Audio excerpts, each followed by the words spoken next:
Chris नाम के एक आर्मी ऑफिसर को दिखाया जाता है जो केन्या में अपने एक सीक्रेट मिशन पर आया था। उसका काम था उन 4 होस्टेजेस को बचाना जिन्हें तालिबान के आतंकवादियों ने अपने कब्जे में ले रखा है।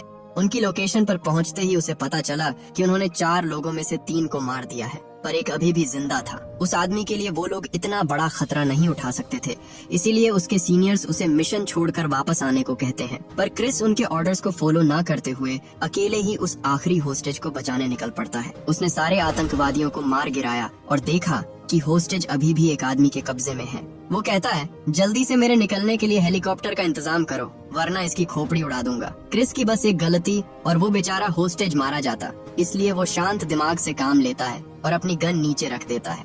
वो बोला, मुझे एक फोन चाहिए ताकि मैं तुम्हारे लिए हेलीकॉप्टर बुला सकूं। पर उसने जैसे ही टेबल पर पड़े फोन की ओर इशारा किया, क्रिस उसे शूट कर देता है। उस होस्टेज की जान तो बच गई, लेकिन इस दौरान क्रिस को गोली लग जाती है। मिशन पूरा होने के बाद क्रिस अमेरिका वापस लौट आया। वो अपनी वाइफ जेसिका के साथ कुछ समय बिताना चाहता था, इसलिए वो छुट्टियां मनाने के लिए इटली चला जाता है। पर अगली सुबह जब उसकी नींद खुली तो उसने देखा कि जेसिका वहाँ नहीं थी। वो उसे आवाज लगाता है, पर तभी कुछ हथियार बंद लोगों ने उस पर हमला कर दिया। क्रिस उन सभी को मार मार कर उनकी हड्डी पसली एक कर देता है। पर वो जैसे ही कमरे के बाहर निकला, एक आदमी ने उसे बेहोशी का इंजेक्शन लगा दिया, जिस वजह से क्रिस बेहोश होकर नीचे गिर पड़ता है। जब उसकी आंख खुली तो उसने खुद को एक अंधेरे कमरे में पाया। उन लोगों ने उसके हाथ पैर बांध रखे थे ताकि वो हिल ना सके।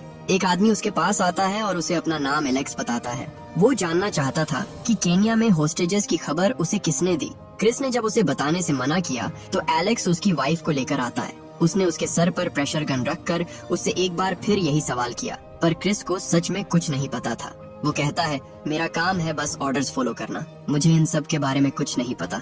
लेकिन एलेक्स को उसका ये जवाब पसंद नहीं आता, जिसके बाद वो जूलिया को उसकी आंखों के सामने मार डालता है। उसकी मौत से क्रिस एकदम से सहम जाता है। वो बोला, मुझे मार दे, वरना तुझे दोबारा मौका नहीं मिलेगा। पर एलेक्स बेवकूफ नहीं था, वो बिना देर किए उसे भी गोली मार देता है। इसके बाद हम क्रिस को एक सुपर हाईटेक वेंटिलेटर पर लेटा हुआ देखते हैं। पता नहीं कैसे, पर वो उस हादसे में जिंदा बच गया था। जैसे ही उसे होश आया, वो लड़खड़ा कर नीचे गिर जाता है। वो जानना चाहता था कि वो कहाँ पर है, पर एक लड़की उसके पास आई और उसे एक लैब में ले गई।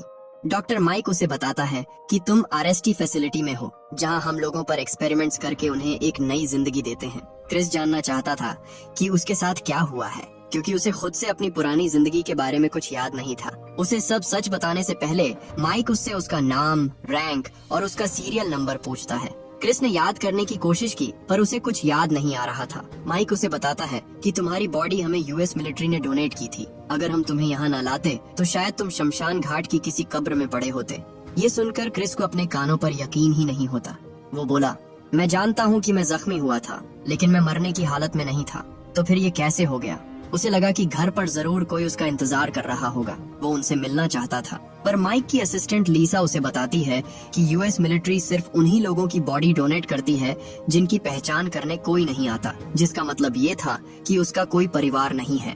डॉक्टर उसे बताता है कि तुम पहले ऐसे इंसान हो जिसे हम नई जिंदगी देने में कामयाब रहे हैं। अपनी कामयाबी का एक नमूना दिखाने के लिए माइक उसके हाथ पर चाकू मार देता है। क्रिस ने देखा कि उसके हाथ से खून बहने के बजाय कुछ ब्लैक पार्टिकल्स निकलने लगते हैं। जब उसके कटे हुए हाथ को माइक्रोस्कोप के नीचे रखा गया तो क्रिस देखता है कि उसकी बॉडी के अंदर करोड़ों छोटे छोटे नैनो पार्टिकल्स घूम रहे थे, जो उसकी चोट को पल भर में ठीक कर देते हैं। माइक इस लाजवाब चीज को नैनाइट्स कहता था। इनकी खास बात ये थी कि अगर चोट जानलेवा होती तो ये बड़ी तेजी से डैमेज टिश्यू को ठीक करते थे। क्रिस ने एक चूहे को देखा जिसके अंदर के नैनाइट्स ग्लो कर रहे थे। माइक उसे बताता है कि नैनाइट्स उसके कैंसर से लड़कर उस चूहे को बचा रहे हैं। इसी तरह उसने कई एनिमल्स को ठीक किया था। जब माइक छोटा था तो वो खुद एक टेनिस चैंपियन हुआ करता था, पर कैंसर की वजह से डॉक्टर्स को उसका एक हाथ काटना पड़ा। बैठकर रोने की बजाय उसने इस बात पर ध्यान दिया कि वो क्या कर सकता है, जिसके बाद उसने खुद के लिए एक नया हाथ डिजाइन किया जो उसके असली हाथ से ज्यादा स्ट्रॉन्ग था। इसके बाद वो उसे बाकी लोगों से भी इंट्रोड्यूस करवाता है। उसने सबके शरीर में उनकी जरूरत के हिसाब से सुधार किए थे। उसकी असिस्टेंट लीसा की विंड पाइप में एक डिवाइस लगा हुआ था जो उसे सांस लेने में मदद करता था। इसके बाद वो जेसन से मिलता है, जिसने इराक के एक बम धमाके में अपनी आंखें गंवा दी थीं। उसकी चेस्ट पर हजारों कैमरास लगे हुए थे, जिनकी बदौलत वो ऐसी चीजें भी देख सकता था जो नॉर्मल आंखों से दिखाई नहीं देती थी। आखिर में वो लुक से मिला जिसने अफगानिस्तान में अपने दोनों पैर गंवा दिए थे। माइक की वजह से आज वो लोग पहले से बेहतर जिंदगी जी रहे थे, पर उसकी सबसे बड़ी कामयाबी क्रिस था, क्योंकि उसने एक मरे हुए आदमी को जिंदा कर दिया था। क्रिस कुछ देर अकेला रहना चाहता था, इसलिए वो अपने कमरे में जाकर बैठ जाता है। उसने अपनी पुरानी जिंदगी याद करने की कोशिश की, लेकिन उसे अपनी पुरानी जिंदगी की कुछ धुंधली तस्वीरें ही नजर आ रही थी। वो सोने की कोशिश करता है, पर सो नहीं पाता, क्योंकि उसे बुरे बुरे सपने आ रहे थे। मन शांत करने के लिए वो कुछ देर एक्सरसाइज करने की सोचता है, पर उसने जैसे ही पंचिंग बैग में मुक्का मारा, उसका हाथ बैग के आर पार चला गया। इसके बाद वो कंक्रीट पिलर पर अपनी ताकत आजमाता है, और वो यहाँ भी निराश नहीं होता, क्योंकि वो नेनाइट्स उसकी सारी चोटों को सेकंडों में हील कर दे रहे थे। उसने जब डंबल्स उठाए तो 100 किलो के वजन भी उसे ऐसे महसूस हो रहे थे जैसे वो बच्चों के खिलौने हों। उनमें वजन नाम की कोई चीज ही नहीं थी। वो कुछ सोच ही रहा था कि तभी उसने लीसा को देखा, जो पानी में स्विमिंग कर रही थी। उसने पूछा, तुम अभी तक सोए नहीं? जिस पर क्रिस उसे बताता है कि उसे बुरे सपने आ रहे हैं। उसे ये थोड़ा अजीब लगता है, क्योंकि जब उसे कुछ याद ही नहीं है तो बुरे सपने कैसे आ सकते हैं। लीसा उसकी परेशानी समझती थी। वो दोनों एक बार में आकर ड्रिंक करने लगते हैं, जिससे क्रिस की उलझन थोड़ी कम हो गई। लेकिन जैसे ही वहाँ लगे स्पीकर्स में म्यूजिक बजा, क्रिस के सर में बहुत तेज दर्द होने लगता है। उस म्यूजिक से उसकी गहरी यादें जुड़ी थीं, जिस वजह से उसकी सारी मेमोरीज वापस लौट आती हैं। उसे याद आ गया था कि उसका और उसकी वाइफ का मर्डर हुआ था, और ये भी याद आ गया था कि उन्हें किसने मारा था। लीसा उसे रोकने की कोशिश करती है, पर अपनी वाइफ की मौत का बदला लिए बगैर वो रुकने वाला नहीं था। जिसके बाद वो उन कातिलों की तलाश में निकल जाता है। माइक उससे पूछता है, तुम कहाँ जा रहे हो? फौरन यहाँ लौट आओ। पर क्रिस को एक अधूरा काम पूरा करना था, इसलिए वो उसकी नहीं सुनता और वहाँ से चला जाता है। उसे अब याद आ गया था कि उसकी वाइफ को किसने मारा था। उसका नाम लेते ही उसके सारे न्यूरॉन्स एक्टिवेट हो जाते हैं। माइक ने जब उसके ब्रेन के विजुअल्स को मॉनिटर पर चलाया तो उसे पता चला कि एलेक्स एक बहुत ही खतरनाक टेररिस्ट है, जिसने कई मासूमों की जान ली थी। क्रिस के शरीर में लगे नैनाइट्स उसे पूरी दुनिया के इंटरनेट से जोड़ देते हैं, जिसके बाद उसने बस कुछ ही सेकंड्स में उसके बारे में इंटरनेट पर मौजूद सारी जानकारी निकाल ली। क्रिस ने इंटरपोल के सारे सीक्रेट फाइल्स हैक कर डाले, जिसमें से एक फाइल में उसे एलेक्स के बारे में पता चला। इसी तरह वो इंटरपोल के सारे क्रिमिनल डेटाबेस को छान मारता है। माइक उसे समझाने की कोशिश करता है कि ऐसा करना गैर कानूनी है, पर क्रिस कहाँ किसी की सुनने वाला था। उसे पता चला कि उसकी पत्नी का कातिल हंगरी में छुपा हुआ है। माइक पूछता है, बिना पासपोर्ट और वीजा के तुम वहाँ कैसे जाओगे? पर क्रिस के पास इस प्रॉब्लम का भी सॉल्यूशन था। उसने पास खड़े एक प्लेन का मैनुअल उठाया और उसके सारे इंस्ट्रक्शन पढ़ डाले। जिस जहाज को उड़ाने के लिए एक पायलट को सालों की ट्रेनिंग लगती है, उसे वो 2 मिनट में चलाना सीख जाता है। उधर हम एलेक्स को देखते हैं, जो बहुत डरा हुआ था। पता नहीं कैसे, पर उसे जानकारी मिल गई थी कि कोई उसे मारने आने वाला है, जिसके बाद वो अंडरग्राउंड हो जाता है। क्रिस ने पूरे जीपीएस सिस्टम को स्कैन किया, जिससे उसे ट्रैक करना आसान हो जाता है। उसने कुल 9000 कारों को स्कैन किया, सिर्फ उन 5 कारों के काफिले को ढूंढने के लिए, जिनमें से एक में एलेक्स बैठा हुआ था। वो सब एक टनल से होते हुए बॉर्डर पार करने ही वाले थे कि तभी अचानक टनल की सारी लाइटें बंद हो जाती हैं। एलेक्स का बॉडीगार्ड उन्हें आगे जाकर चेक करने को कहता है, पर तभी उन्होंने एक ट्रक को देखा जो तेज रफ्तार में उन्हीं की ओर आ रहा था। इससे पहले वो कुछ समझ पाते, क्रिस सीधा उस ट्रक को उनकी कार से भिड़ा देता है। ट्रक पलटने की वजह से आगे जाने का रास्ता पूरी तरह से ब्लॉक हो जाता है, जिससे अब न कोई अंदर आ सकता था और न बाहर जा सकता था। मजबूरन उन सभी को अपनी कारें वहीं रोकनी पड़ी। कुछ लोग बाहर आए ये देखने के लिए कि वहाँ से निकलने का कोई रास्ता है कि नहीं, पर वहाँ उन्हें सिर्फ लाशें बिखरी हुई मिली। उन्होंने देखा कि ट्रक ड्राइवर की सीट पर कोई नहीं था। वो लोग उसे ढूंढने लगते हैं, पर तभी क्रिस अचानक से उनके आगे आकर खड़ा हो गया। वो उन पर फायरिंग करने लगता है, पर एलेक्स की किस्मत अच्छी थी कि कार पूरी तरह से बुलेट प्रूफ थी, इसलिए उसे एक भी गोली नहीं लगी। उन लोगों ने जैसे ही उसे देखा, वो लोग उसे गोलियों से भून देते हैं। एलेक्स उन्हें जल्दी से कार स्टार्ट करके वहाँ से निकलने को कहता है, पर क्रिस ने कार के बोनेट में छेद कर दिया था, जिस वजह से उनकी कार स्टार्ट नहीं होती। उन्हें लगा वो मर गया है, पर वो जैसे ही उसके पास गए, क्रिस ने उन सब पर ताबड़तोड़ हमला कर दिया। पलक झपकते ही वो उन सब को मौत के घाट उतार देता है, जो देख डर के मारे एलेक्स के रोंगटे खड़े हो गए। वो जल्दी से मदद के लिए अपने दोस्त को फोन लगाता है, पर वो भी उसकी मदद नहीं कर सकता था। उनसे लड़ते वक्त क्रिस को बहुत चोटें आती हैं, पर उसके शरीर में मौजूद नैनाइट्स उसकी हर चोट को ठीक कर दे रहे थे। जल्द ही उसके नैनाइट्स अपनी पावर यूज करने की वजह से ग्लो करने लगे। क्रिस उनसे फाइट कर ही रहा था कि तभी एक आदमी ने उस पर ग्रेनेड फेंक दिया, जिसके धमाके से क्रिस दूर जा गिरा।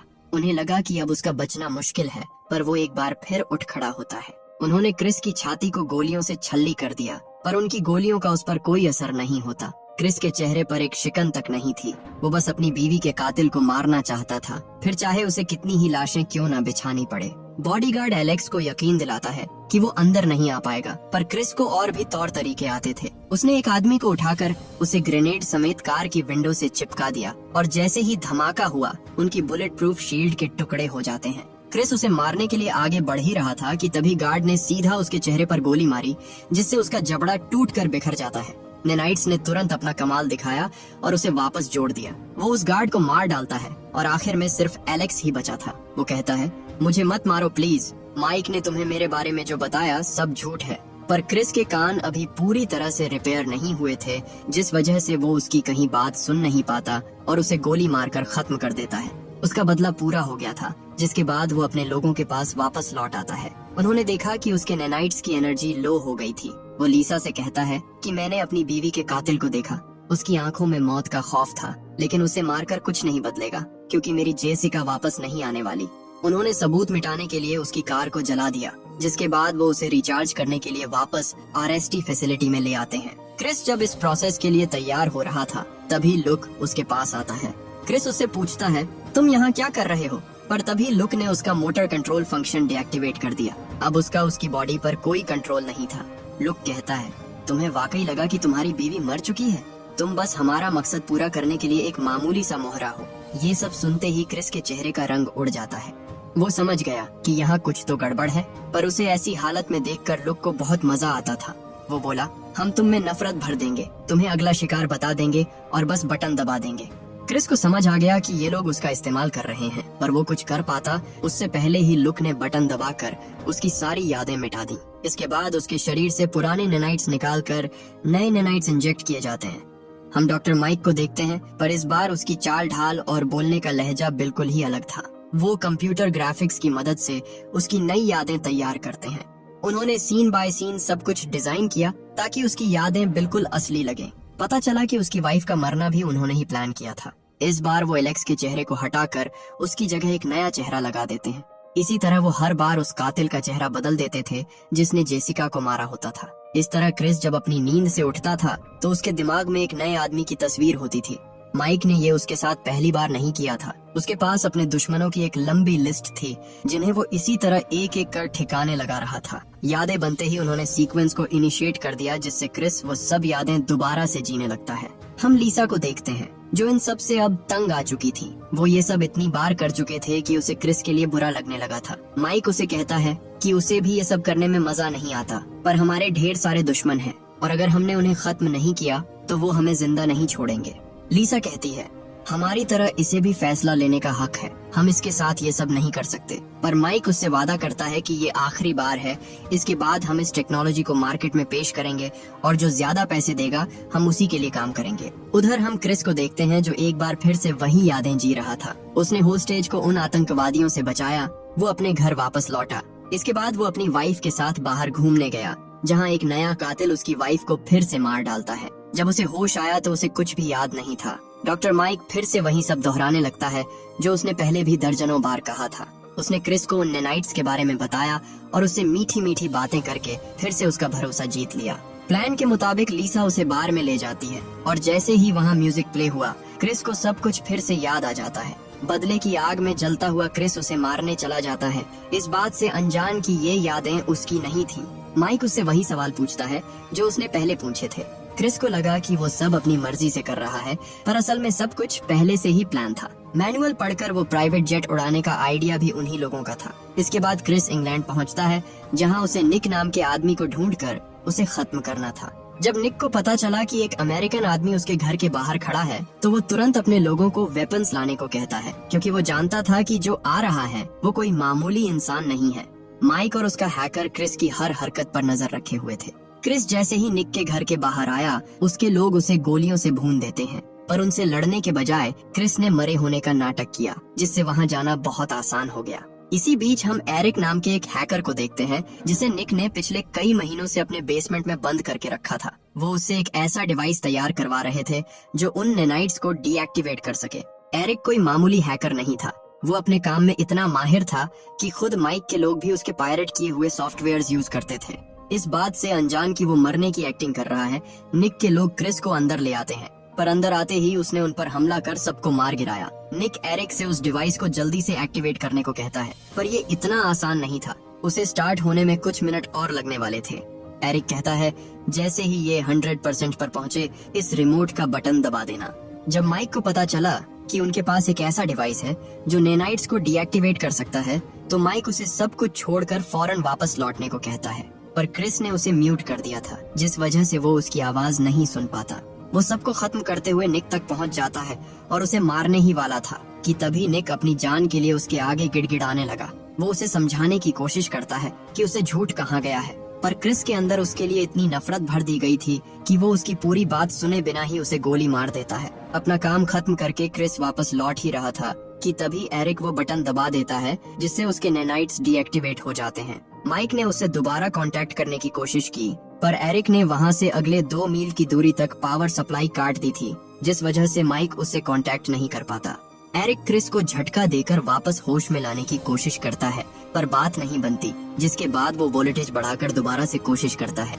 होश में आते ही क्रिस उसे जान से मारने की कोशिश करता है, पर एरिक ने समझाया कि वो उसका दोस्त है। एरिक ने उसके मकसद के पूरे होने का इंतजार किया, क्योंकि अगर वो उसे रोकने की कोशिश करता तो वो भी उन लाशों के ढेर में कहीं पड़ा होता। क्रिस कहता है, मैंने सपने में अपनी बीवी का कत्ल होते हुए देखा और हर बार कातिल एक अलग इंसान था। एरिक समझ गया कि उसके साथ क्या हो रहा है।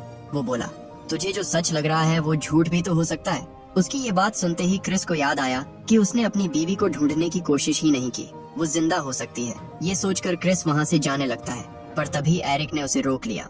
उसने जो किया था उस हिसाब से एरिक अब माइक के लिए बहुत बड़ा खतरा बन चुका था। उसे डर था कि कहीं वो लोग उसे दोबारा ना ढूंढ लें। अगर ऐसा हुआ तो वो लोग उसके दिमाग में डाल देंगे कि मैंने तेरी बीवी को मारा है और तू हाथ धोकर मेरे पीछे पड़ जाएगा। एरिक इतना बड़ा रिस्क नहीं ले सकता था। हालांकि क्रिस ने उसे अपने शरीर से कुछ नैनाइट्स के सैंपल दिए और उससे पूछा, क्या तुम इन्हें रिप्रोग्राम कर सकते हो? वो चाहता था कि उसकी बॉडी पर सिर्फ और सिर्फ उसका कंट्रोल हो। एरिक उसकी मदद करने के लिए तैयार हो गया, जिसके बाद क्रिस जेसिका को ढूंढने निकल जाता है। उधर हम माइक को देखते हैं, जो अभी तक उससे कनेक्ट करने की कोशिश कर रहा था। काफी कोशिश करने के बाद जब बात नहीं बनी तो वो लुक और जेसन को उसे ढूंढकर उसे वापस लाने को कहता है। इसी बीच क्रिस लंदन में आता है, जहां उसका पुराना घर हुआ करता था। उसने जैसे ही दरवाजा खटखटाया, जेसिका उसके सामने आकर खड़ी हो गई। उसे देखते ही जेसिका उसे गले लगा लेती है। क्रिस उसे बताता है कि पिछले कुछ दिनों में मैंने काफी कुछ सहा है, लेकिन मैंने तुमसे वादा किया था कि मैं घर लौट आऊंगा।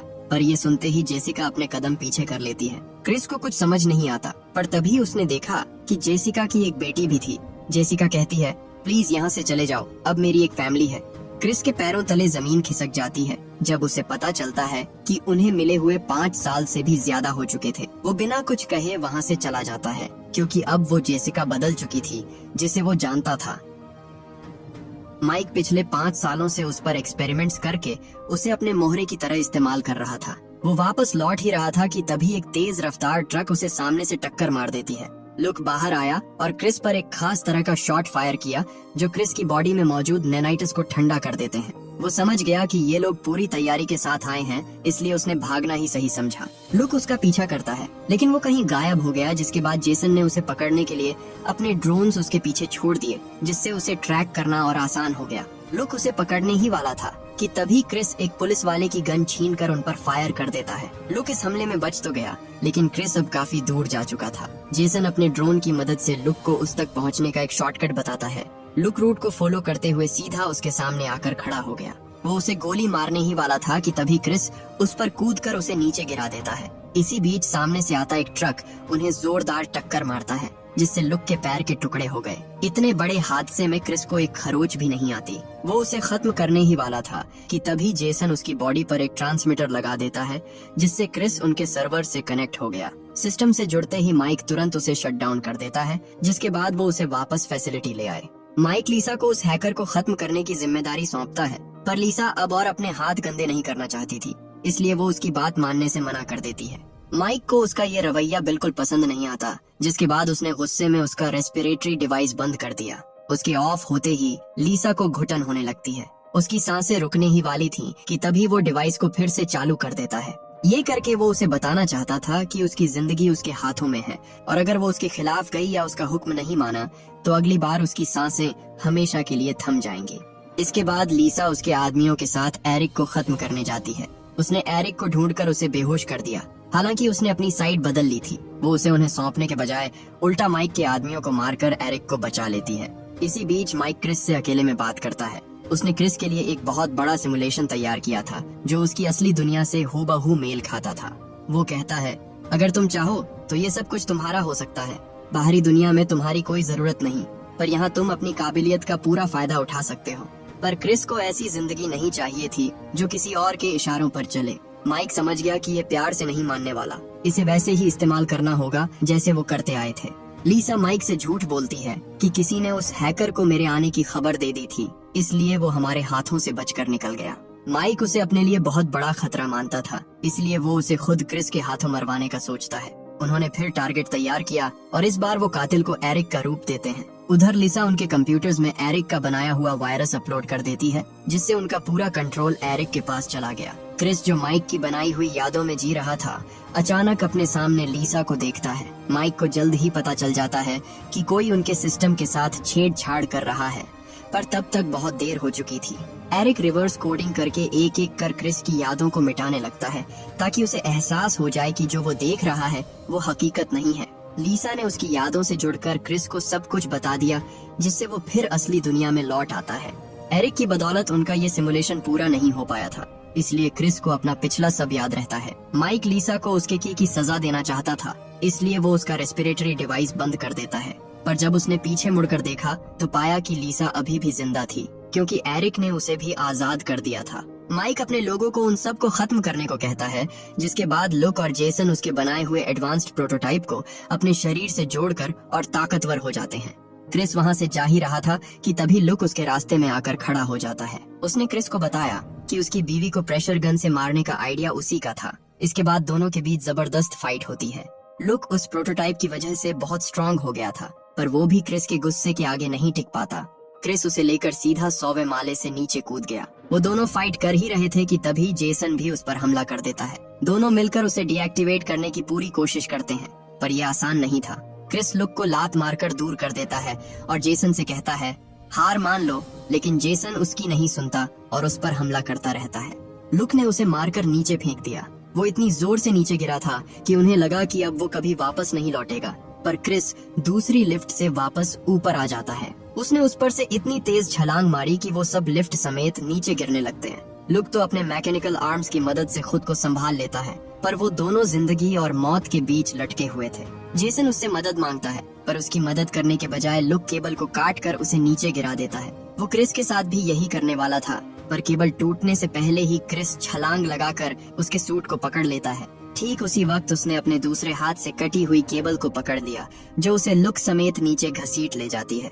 गिरते वक्त क्रिस लुक के एक्सोस्केलेटन के पुर्जे पुर्जे नोच डालता है, जिससे उसकी सारी ताकत छिन गई और वो सीधा नीचे जा गिरा। इसी बीच हम माइक को देखते हैं, जो वहाँ से भागने की फिराक में था, पर वो जैसे ही अपनी कार में बैठा, लुक का उड़ता हुआ हाथ उसकी कार को चकनाचूर कर देता है। क्रिस उसे रोकने के लिए दोबारा उसके सामने आकर खड़ा हो गया। माइक के चेहरे पर मौत का डर साफ दिखाई दे रहा था, जिसके बाद माइक ने एक बंदूक निकाली और उसे शूट कर दिया। क्रिस उसके दागे गए ग्रेनेड को अपने हाथों से रोक लेता है, जिससे इतना तेज धमाका हुआ कि उसके सारे नैनाइट्स टूटकर हवा में बिखर जाते हैं। एरिक देखता है कि उसके नैनाइट लेवल्स बहुत तेजी से ड्रॉप हो रहे थे। अगर वो नहीं रुका तो वो उसकी मदद नहीं कर पाएगा। हम देखते हैं कि क्रिस के नैनाइट्स एक आखिरी बार उसकी बॉडी को फिर से रिकंस्ट्रक्ट करने लगते हैं। माइक जानता था कि अब उसमें और ताकत नहीं बची है, वो उसका कुछ नहीं बिगाड़ पाएगा। उसने एक बार फिर उस पर फायर किया, पर इस बार उसके नैनाइट्स उस ग्रेनेड के फटने से पहले ही उसके पुर्जे पुर्जे खोल देते हैं। माइक कहता है कि तुम्हारे नैनाइट्स खत्म हो चुके हैं, कुछ ही सेकंड्स में तुम शट डाउन हो जाओगे, पर क्रिस कहता है कि मुझे अब उनकी जरूरत नहीं है। उसने अपने हाथ में पड़ा हुआ ग्रेनेड नीचे गिरा दिया, जिससे होने वाले धमाके से उन दोनों की मौत हो जाती है।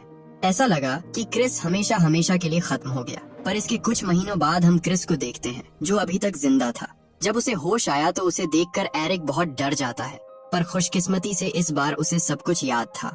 एरिक उसे बताता है कि उसके मरने के बाद मैंने नैनाइट्स में कुछ जरूरी बदलाव किए और अब उसे बार बार रिचार्ज नहीं होना पड़ेगा। क्रिस एरिक को शुक्रिया कहता है, क्योंकि उसकी बदौलत उसे एक नई जिंदगी मिल गई थी।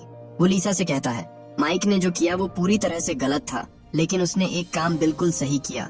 हम क्या थे, इससे ये तय नहीं होता कि हम क्या बन सकते हैं। वो फैसला करते हैं कि वो अपनी इन पावर्स का इस्तेमाल सिर्फ लोगों के भले के लिए करेंगे, ना कि किसी की जान लेने के लिए।